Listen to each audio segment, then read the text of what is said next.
Selanjutnya kita menghitung mengenai kandungan kelembapan ya. Rumus secara sederhananya itu ada dua, tergantung dari basis apa yang kalian lihat, apakah wet basis ataupun dry basis.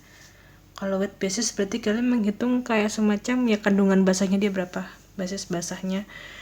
Kalau dry basis berarti kayak kandungan keringnya tuh berapa. Rumusnya gampang ya, berat pada saat dia wet dikurang dengan berat pada saat dia dry dibagi dengan berat pada saat dia wet. Ini untuk wet basis.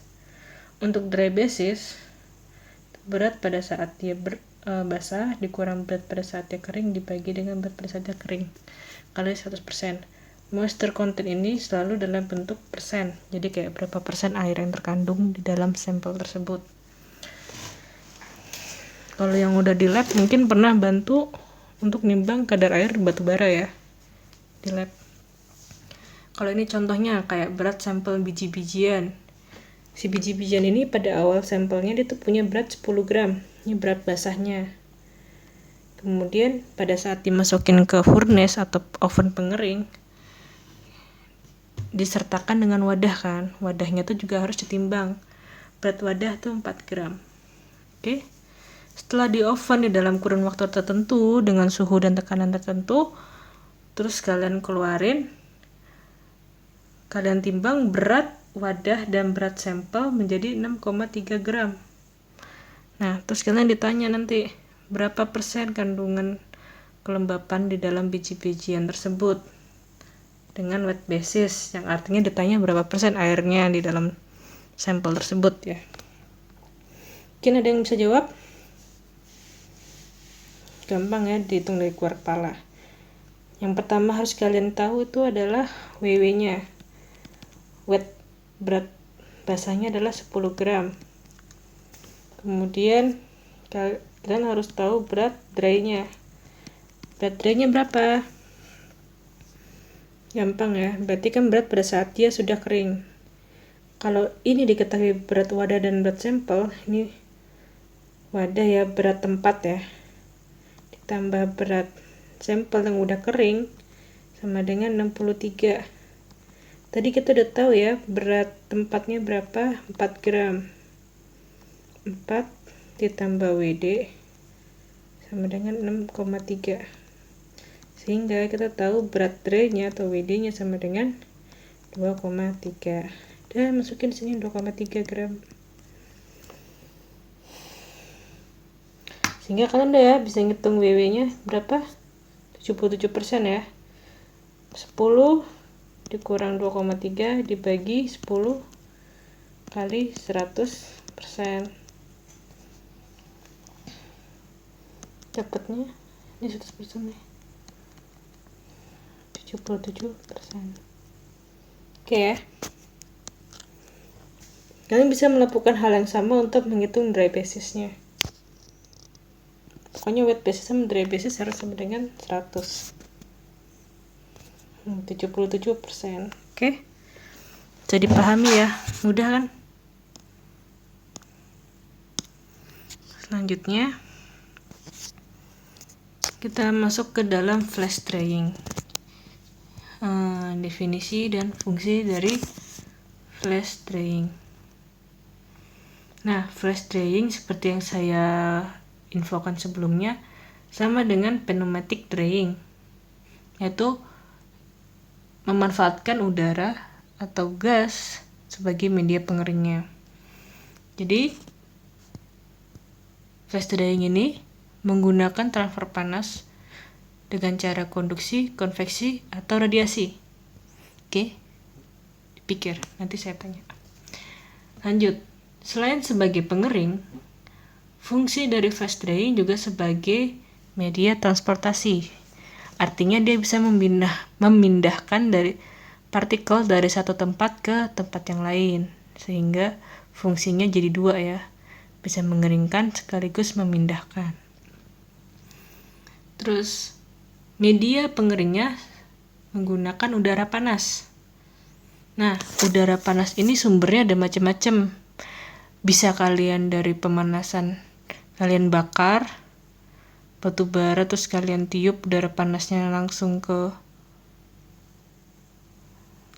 sini, langsung ke flash drying. Tapi udara panas tersebut harus bersih ya, diingat, harus bebas kontaminan. Kalau udara panas yang kalian masukin itu ada kontaminannya, tentu akan mengontaminasi sampel-sampel kalian atau produk kalian. Nah, jadi untuk menggunakan flash drying ini, udara panasnya itu harus memiliki sistem utilitas pembersihan gas panas yang baik agar tidak mengkontaminasi sampel di dalam flash drying atau sampel yang ingin kalian keringkan. Kemudian sumber udara panasnya bisa dari hasil pembakaran maupun panas buang dalam proses. Maksudnya panas buang sisa panas ya, bisa pakai. Jadi dari kiln tuh ada udara panas kan? Udara panas di kiln itu setelah dibersihkan bisa diputar lagi, dimanfaatkan untuk mengeringkan ini. Oke. Kemudian pada sistem flash drying ini menyukai steam yang berbentuk superheated steam. Superheated steam itu artinya steam yang sudah tidak mengandung air ya, superheated. Jadi sangat panas sekali. Karena dengan steam yang panas ini akan menghasilkan produk yang berkualitas, pengeringannya cepat, dan dengan pengeringan yang cepat, produknya juga berkualitas karena kandungan airnya sangat sedikit, sehingga akan meningkatkan efisiensi pengeringan. Ya, efisien dong, udah pakai panas buang, terus pengeringannya cepat, dan produknya berkualitas, tentunya akan menaikkan efisiensi dari pengering tersebut. Sama ya kayak dispersion drying. Kemudian, nah ini proses flow-nya atau sistem kerjanya. Dari sistem kerjanya,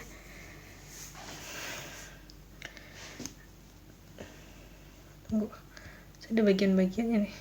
Nah ini, kita ke bagian-bagiannya dulu. Di dalam flash dryer ini ada 3 bagian ya. Ada bagian udara panas masuk. Sini ada terdiri dari blowernya. Kemudian ada heater. Bisa sih heater sih. Udara, terus ada heaternya coil, berbentuk coil yang mengalir udara panas. Jadi udaranya ikut panas ya. Kemudian ada air inlet, tempat udara panas masuk. Kemudian tempat feed kalian masuk disebut dengan feeder, dan tempat terjadinya pemisahan hasil produk dengan udara panas. Terus pengeringannya terjadi di mana? Ini kan sumber panas, ini sumber feed, ini alat pemisah. Terus terjadinya pengeringan di mana? Pengeringan terjadi di kolom ini nih, kolom yang panjang ini. Kalau di teman kalian di dispersion, untuk memaksimalkan pengeringan dia pakainya bentuk lingkar ya, dispersion. Dan biasanya di sini ada rotor. Jadi kalau dia feed masuk ke dalam, bentuknya padat dan bongkahan, dia bisa diputar di sini, dihancurin sambil ada udara panas masuk ke dalam lingkaran pipanya yang berbentuk lingkaran tadi sambil mengeringkan ya. Jadi yang kering naik ke atas, yang padat tetap di bawah, terus dihancurin sama rotornya. Kalau ini simple, bentuknya hanya pipa panjang gini. Nanti di sini ada udara bercampur dengan feednya, terbang naik ke atas. Nah, untuk dia terbang naik ke atas ini, maka desainer alat ini ya, dan harusnya procurement juga udah tahu berapa berat dari material yang akan dilewatkan ke sini. Harus tahu berat maksimalnya. Dengan mengetahui berat maksimal, kita jadi tahu energi potensial yang jatuh ya, sama gravitasi kan. Sehingga dengan mengetahui ini kita tahu berapa banyak atau berapa besar kecepatan dan tekanan yang harus dihasilkan oleh blower ini untuk melawan energi potensial jatuhnya si sampel. Seperti itu. Jadi ini cukup keras ya udaranya di kanir agar terjadi pengeringan secara fluidized bed di sini. Nah, pada saat udara yang sudah partikulat yang sudah kering akan masuk ke cyclone. Di sini akan dipisahkan antara dry product dengan udara ya. Air outlet di sini. Tuh. Nah, proses flow-nya bisa dijelaskan seperti ini. Ini ada single stage, ada double stage, ada triple stage ya berikutnya nih. Ini single stage-nya dulu. Ini air filter, udara masuk ya ke dalam, tapi di filter, jangan sampai udaranya kotor. Kemudian masuk ke dalam air heater. Jadi bentuknya bisa koil-koil panas. Nah, panas itu sumbernya dari mana? Bisa dari panas sisa kiln, bisa dari kalian membakar langsung, kemudian udara panasnya dilewatin ke koil-koil ini. Nah, udara yang dari ruang udara ambient ya, di udara atmosferik yang misalnya suhunya 35 dimasukin ke sini, suhunya bisa naik menjadi 120 ya, karena di sini panas. Dan diharapkan paling bagus kalau seandainya air heater di sini itu berupa superheated steam yang sudah tidak mengandung air. Nah, ini hot air box, terus venturi. Itu ya venturimeter yang tempat mengalirnya si air.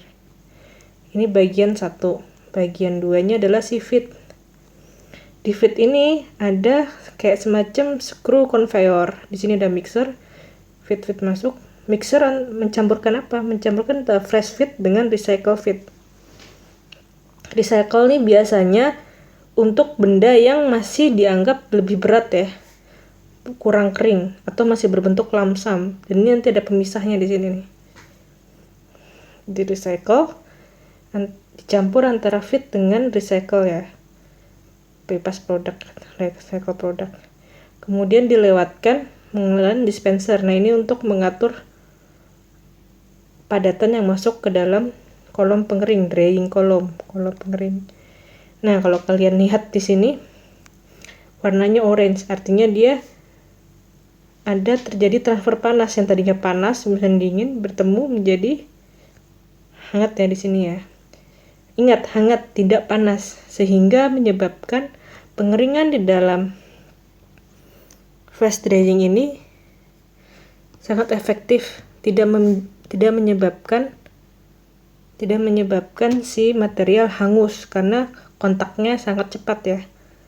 Walaupun suhu tinggi tapi kontaknya cepat. Nah, partikulat di sini kan naik semua ke atas. Naik ke atas terus dipisahkan kan. Yang padatan jatuh ke bawah, yang udara panas di atas. Nah, udara panas ini tentunya akan didorong lagi oleh kipas untuk ke arah scrubber. Jadi di dalam scrubber ini tujuannya tuh untuk memisahkan ya, untuk menstrip apabila di dalam udara ini ada partikulat-partikulat kecil yang sangat ringan yang terbawa. Jadi dikasih air di sini nih, makanya gambarnya biru. Di scrub, nanti air yang mengandung debu-debu kecil jatuh ke bawah, dipompa, makanya pakai pompa nih bentuknya liquid. Taruhin ke bawah. Jadi yang ke atas itu benar-benar udara bersih tanpa ada partikulat. Ini untuk single stage. Untuk double stage sama aja ya, ada feeder, kemudian ada dispenser untuk dry product di sini, kemudian di sini ada sumber panas. Oke. Sini ada cyclone pemisah. Satu-satu kita lihat nih. Berarti di dispenser 1 ini wet product kalian. Soalnya ini finish product ya. Ini finish product, ini feed kalian, wet product. 3 ini sumber panas, hot air, ini blower ya. Ini ada blower. Air inletnya ya untuk masukin. Feed sama udara panas masuk, dikeringin, terus dipisahkan di cyclone. Pada saat dia dipisahkan, dia merasa ini masih belum kering banget, maka dikeringkan lagi di stage kedua. Air inlet, sumber panas, dikeringin lagi di sini. Setelah terus dikeringkan di kolom ke-5 ini nih. dryer tube. Jadi dryer tube ada 2, 1, 2, ini 5 nih. Nah di 6 dipisahkan lagi ya di cyclone ini. Nah di cyclone ini kita lihat nih, ini adalah produk jadi.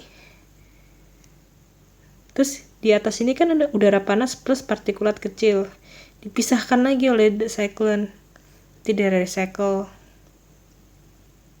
udaranya. Jadi udara yang dibuang ke atas ini adalah udara yang benar-benar partikulatnya sudah berkurang, partikulat ringannya berkurang.